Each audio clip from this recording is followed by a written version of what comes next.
Before the installation, you have to imagine the cable is already through into the duct. Duct is connected here.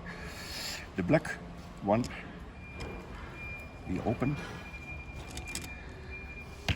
This is the reservoir where we put the lubricant in. Be sure, because the unit is under pressure,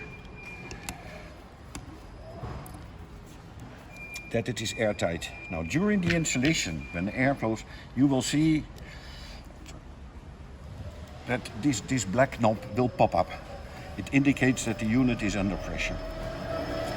Before you start the installation, this is the knob to start lubricating the cable. So you have to open anti-clockwise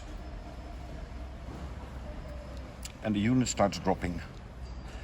When the cable has reached the end, before you do anything, you close the lubricator again. And then later you can close the air to the duct. First you close this one. To fit lubricator into the IntelliJet we have special parts. But that we can explain later. Basically the unit goes into here. This coincides with the sealing coil of the pressure chamber, and this other half comes in the IntelliJet pressure chamber top half.